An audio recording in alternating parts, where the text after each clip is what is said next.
Cancer occurs in the body when the immune system does not mount an effective response to stop uncontrolled cell division. Cancer occurs more frequently in males than in females, and incidence also increases with age. It is estimated that there will be 130,446 new cases of cancer this year.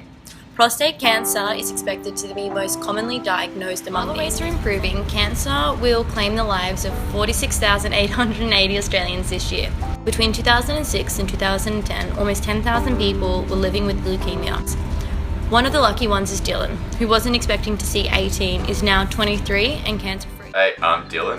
I had lymphoblastic leukemia when I was 7 years old. What was happening was I kept bruising, so I'd even sit down and get bruises. Turns out I had ALL. Some have surgery to remove the actual cancer or make it smaller. Went through chemo for a year. Chemo only attacks the fast-growing cells. Lost all my hair.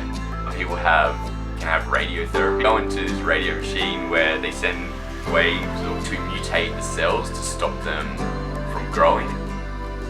Immunotherapy development was only on paper when Dylan was requiring treatment. Immunotherapy is the use of a person's own immune system to fight cancer.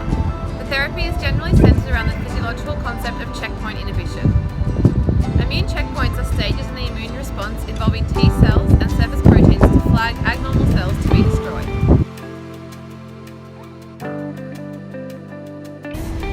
The immune system is a complex cascade of responses vital for human survival. Natural killer cells sense stress-associated molecules on cancerous cells to induce programmed cell death. T cells are activated and bind to tumour-associated antigens on the tumour surface and destroy them. Over time, genetic changes mean that the tumour is not uniform. Some cells no longer have these molecules and consequently go unnoticed and multiply. Some tumours can also suppress T cells via their checkpoint molecules such as PD-L1, which binds to T cell PD-1 receptors. Another immune checkpoint that works in a similar way is the binding of B7-B6 on tumour cells to the CTAL4 receptor. Constant battle occurs between the immune system killing cells it can identify and the genetic-induced growth of cells it cannot. Drugs that target PD-1 receptors include nivolumab and pembrolizumab. By binding to the receptor site, the cancer cells' PD-L1 proteins cannot bind to the T cells. Consequently, this cell does not pass the immune checkpoint, causing normal immune cascade to take place and destroy the cancer cell. A similar mechanism of action occurs for tremelimumab and ipilimumab, but involving different receptors and checkpoint proteins. By binding to CTLA4, B7-1 and B7-2 cannot bind, and therefore the cancer cell is flagged and destroyed by the immune system. The roles of CTLA4 and PD-1 in inhibiting immune responses, including anti-tumour responses, are largely distinct. CTLA4 is thought to regulate T cell proliferation early in an immune response, primarily in lymph nodes, whereas PD-1 suppresses T cells later in an immune response, primarily in peripheral tissues.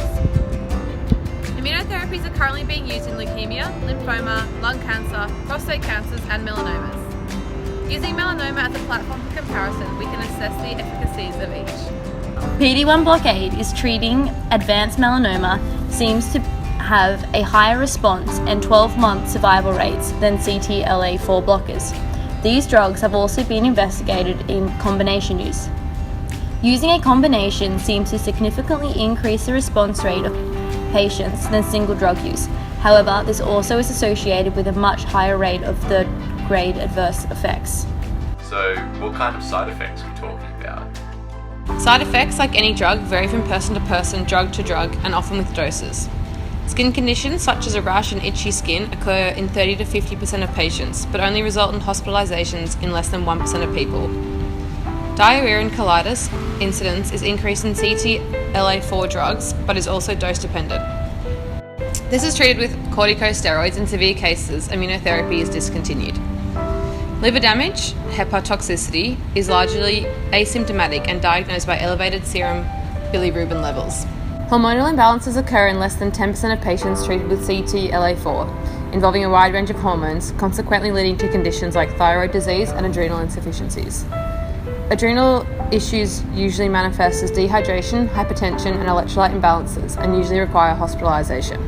Why are there varying responses to immunotherapy? immunotherapy. Drugs have seen varying responses which may be related to variations in kinetics and differences in immune systems from patient to patient. Is there any way to reduce the incidence of these side effects? Yes. To reduce the increased toxicities, it has been suggested that the drugs to be used sequentially CTLA4 and then PD-1 blockers. Immunotherapy treatments will be continuing to be researched into the future, and in conjunction with current cancer treatments will hopefully improve survival rates among patients in years to come.